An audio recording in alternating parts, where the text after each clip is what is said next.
Security Breach пройден. CD-диски полностью решены. Ванесса с Элизабет решена. Блоб решен.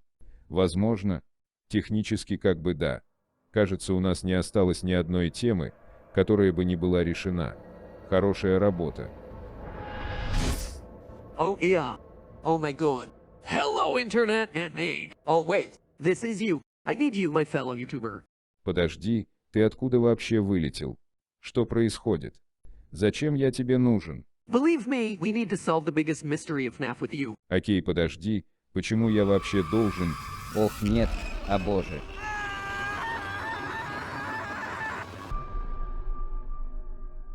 Сыров дом, дорогие друзья. Приветствую вас на канале, который не знает значения слова «финал». И поверьте мне, я бы сейчас отдыхал где-нибудь на море, под ясным солнышком, но мои товарищи-теоретики заставили меня снова сделать видео о загадке, которую они смогли найти в последней книге FNAF. И как видите, я здесь, значит, мне есть что сказать. 12-я книга, и на этот раз без шуток финальная книга, содержит в себе те же три, как казалось бы, обычные истории. Однако из-за ситуации в России я не имел возможности почитать ее лично, поэтому оставалось только слушать рассказы других. Я использовал их в теории по DLC, и на самом деле не ожидал, что в книге будут спрятаны более глубокие и сложные секреты. Спустя пару дней канал «Игровые теории» выпустил ролик, в котором рассказывает о своих измышлениях по поводу этой книги, и они показались мне достаточно интересны. Видите ли, эта 12-я книга не совсем обычная, как все прошлые книги. Да, в ней есть также 3 коротких истории, и которые также очень мутно связаны с основным каноном FNAF. Но в этот раз эта книга носит особый статус вырезанных историй, которые, как сказано, не вошли в основные 11 книг. И здесь сразу возникает проблема. Если эти истории вырезанные, значит ли, что они больше не каноничные? Или мы все равно можем использовать их для решения загадок в играх? Ответ на это нам не дается, однако, несмотря на свою неканоничность, эти истории все равно были выложены, то есть стали утвержденными, поэтому это явно большой вопрос к Скотту. И вы явно можете подумать, что эти 3 истории какие-то плохие, не уникальные, неинтересные. Да, конечно, они объединены общей темой, однако сами по себе они ничем не выделяются. Они также не слабы с точки зрения повествования и литературы, и достаточно хороши как самостоятельные рассказы. Скотт почему-то вырезал историю о несуществовавшем аниматронике акуле, однако сохранил историю о морских коньках Бонни. Скотт вырезал историю, где девушка находит мертвые тела внутри аниматроника, но он сохранил историю, где дети залезают в аниматроников и умирают. Скотт вырезал историю с охранником Майком, который собирал памятные маски аниматроников, но все же сохранил историю, где охранник встречает ожившего Спрингтрапа и зажаривается в печи, так что мы не знаем, по какой причине они превратились в вырезанные. Или, может быть, просто предположим, что эти истории были намеренно созданы для какого-то большого секрета, объединенной одной темой. Секретная головоломка, которую мы должны были решить, но в итоге эта головоломка так и не была завершена до конца. И спойлер, я действительно думаю, что это крутое предположение, которое планировал когда-то Скотт, однако оно не было выпущено в официальной книге и выпустилось отдельно в сборнике вырезанных историй. И именно эту идею я попытаюсь сегодня вам рассказать в качестве отправной точки длинную в несколько видеороликов, посвященной данной теме. И пусть эта идея была удалена из канона серии, я считаю, что охота за сокровищами в реальном мире, которая бы требовала от нас объединения с использованием книг, игр и даже книжек-рассказок, чтобы решить ее общими усилиями из разных уголков планеты, была бы действительно интересной.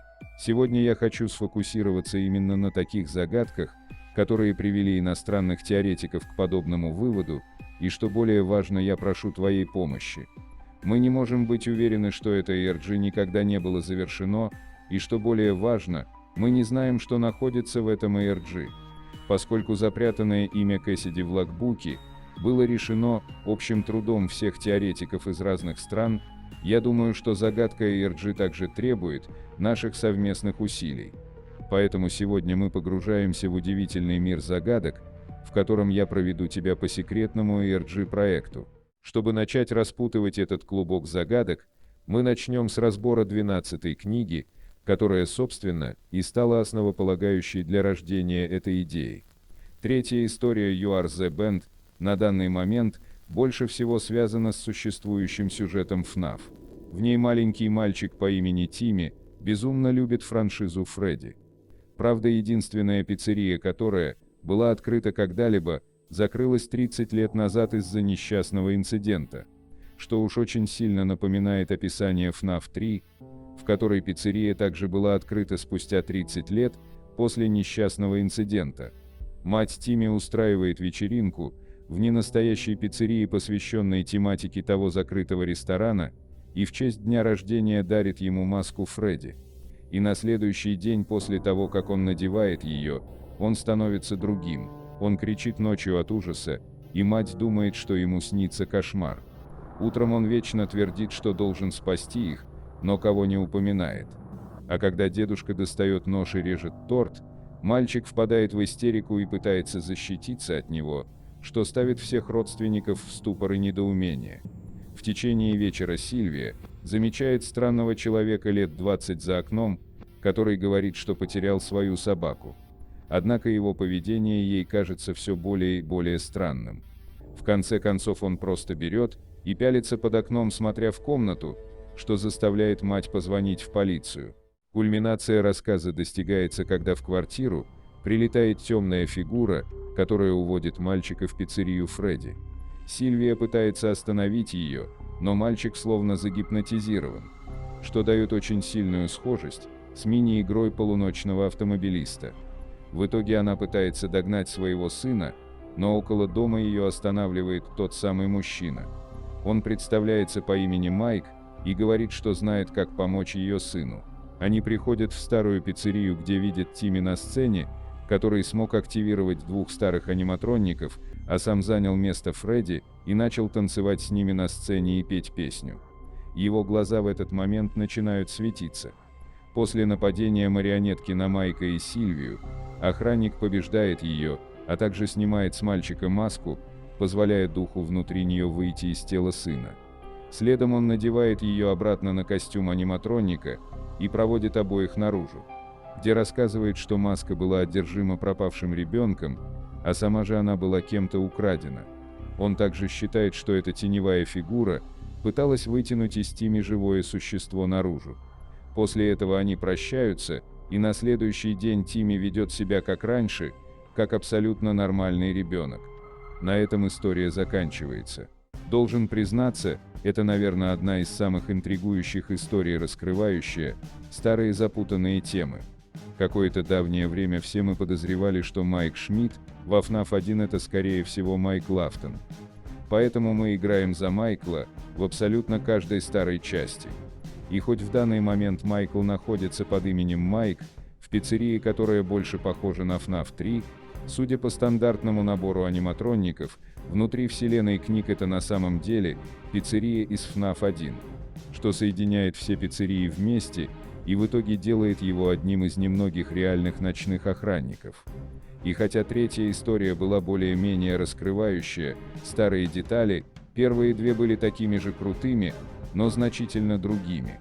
Детали, которые казались неуместны для всех предыдущих книг, которые ни к чему не вели. Комментарии персонажей, которые давали очень четкие места и описания, которых раньше у нас не было. Все это навело очень многих на слегка безумные вещи. В первой истории «Акула Шарк» молодой человек Дирк разговаривает с друзьями о пиццерии Фредди. Они вместе ходили туда в детстве, и все они связаны со знакомыми персонажами, которых они полюбили всем сердцем. Однако Дирк вспоминает что-то, что, кажется, не существовало, то, что не помнят все остальные. Он убеждает всех, что существовал пятый аниматроник, Акула Феликс. Более того, книга дает очень четкие описания, где и как существовал этот аниматроник. Акула Феликс содержалась в большой трубе, похожей на аквариум вокруг пиццерии, куда посетители могли заходить и плавать вместе с ним. Но никто ему не верит. В отчаянии доказать всем свою правоту Дирк отправляется на поиски этого самого аниматроника. Он заходит в 6 разных пиццерий, но нигде не может найти его. Отчаявшись, он приезжает в маленький заброшенный город, где он находит клубничный аквапарк. После этого он находит секретную книгу, в которой, как кажется, существует некая игра, АРГ, где через секреты Дирк должен найти этого аниматроника-акулу. Оказывается, Феликс и правда был создан специально для одной пиццерии Фредди, определенным человеком, сын которого трагически погиб на озере. Как это связано с акулой? Что же на самом деле его сын погиб от укуса акулы, поэтому это выглядит вполне логичным. Чтобы доказать вам, что это АРГ действительно существует в книге, не буду долго томить вас и приведу цитату. «Странные подсказки догматика», так называлась эта книга, были предметом бесконечного анализа всех членов группы. О них было выдвинуто бесчисленное множество теорий. Дирк и Лео придумали по меньшей мере пару десятков своих собственных теорий. Ни одна из них не имела смысла, пока Дирк не начал думать о них в контексте аквапарка. Действие книги происходит в пустынной местности, сухой и каменистой, совершенно лишенной воды.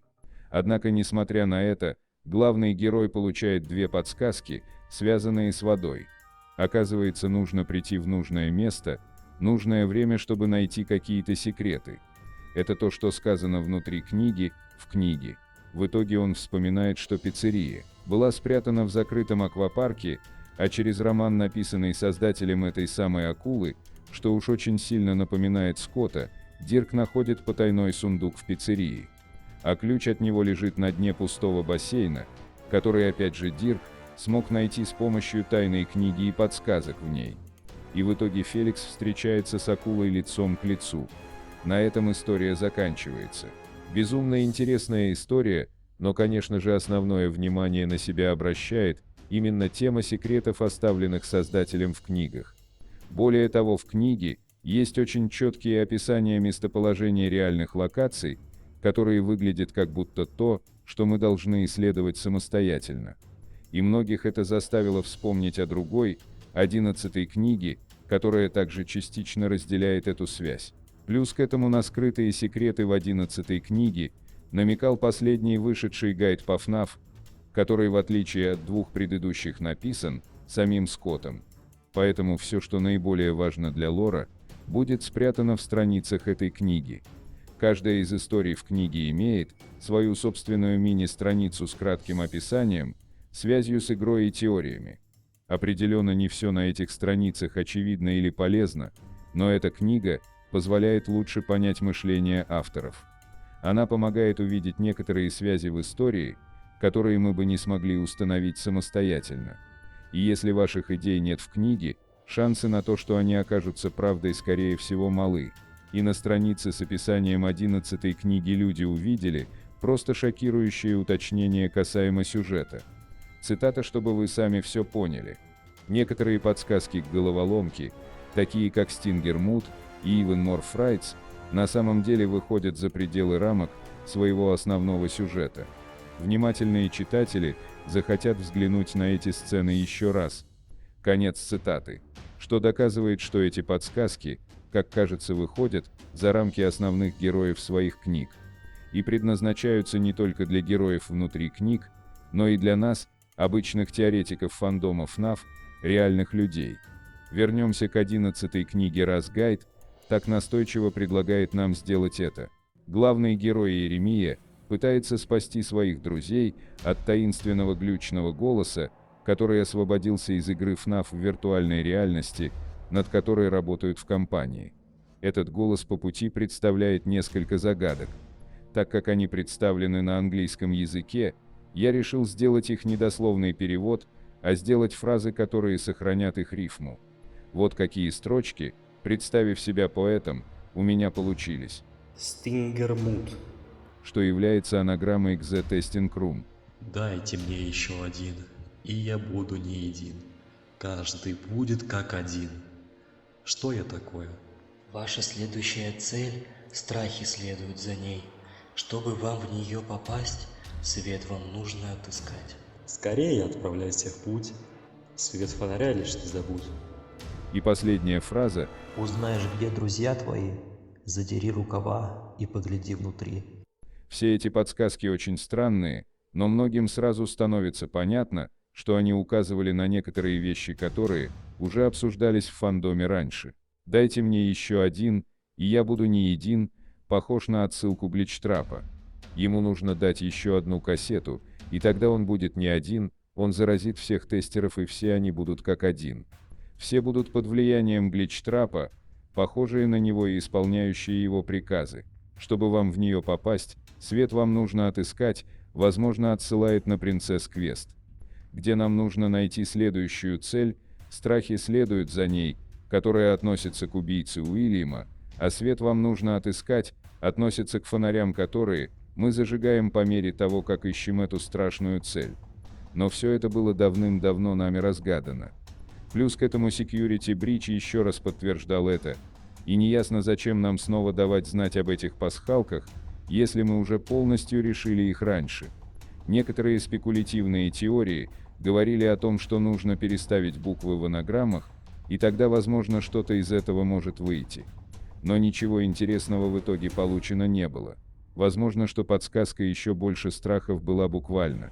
Это означало, что Скотт выпустит больше Fazbear Frights, в переводе книжек страхов, относящиеся к следующей коллекции новых книг, рассказы из спецоплекса.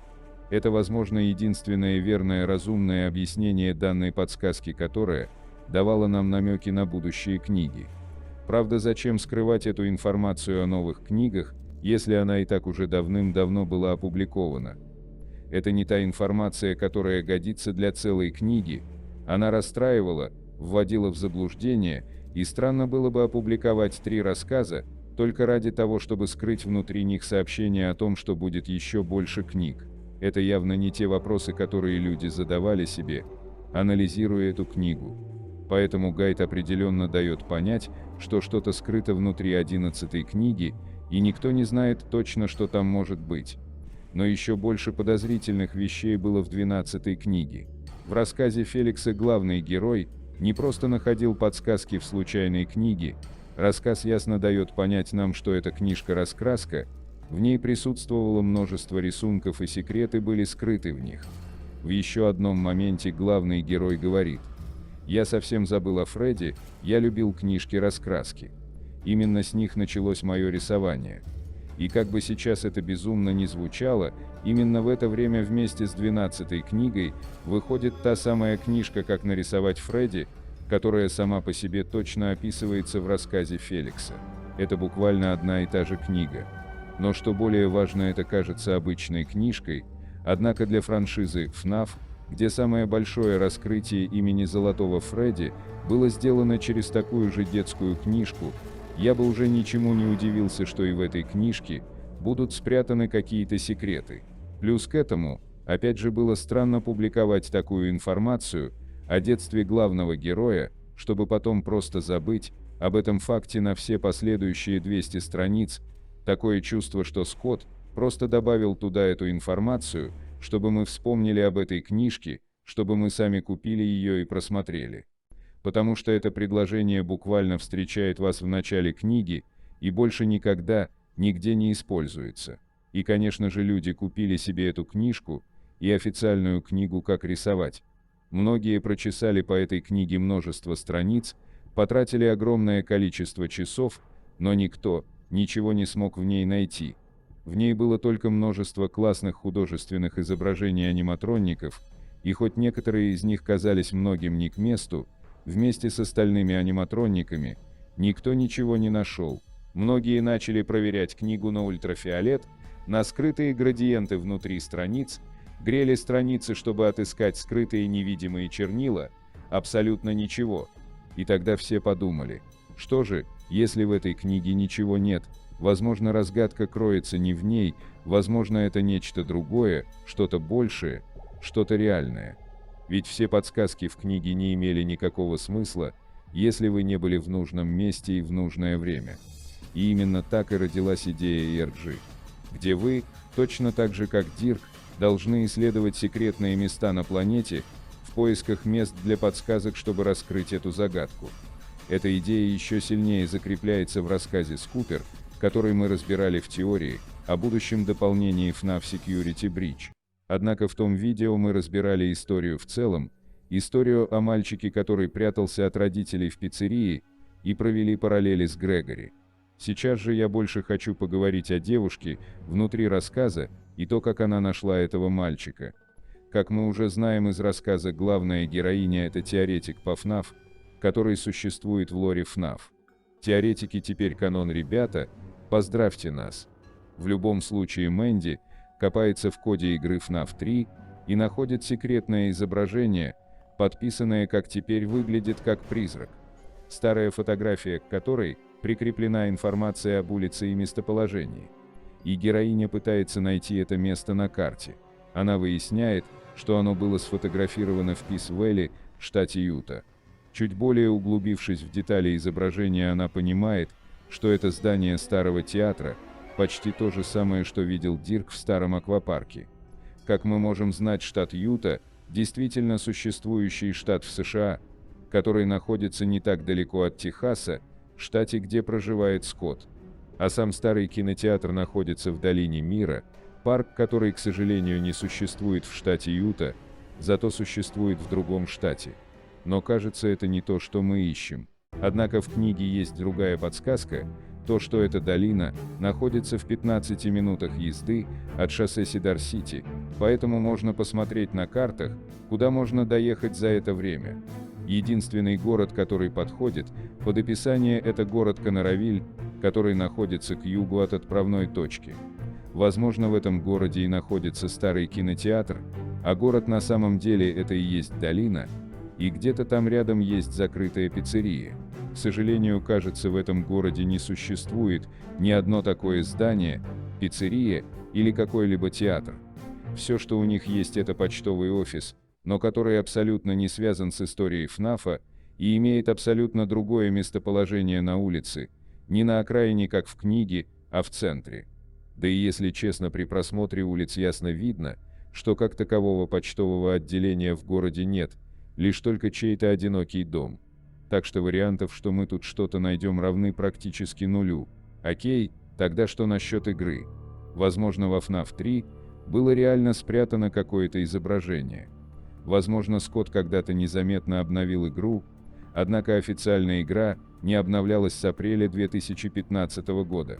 И я очень сомневаюсь, что Скотт играет с нами в аферу длиной в 7 лет.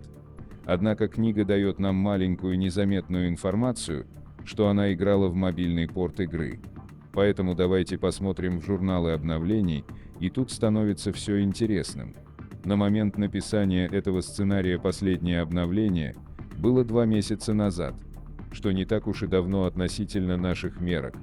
Правда, пока у меня нет информации относительно того, что находится внутри игры, и я не могу как-либо подтвердить эту информацию.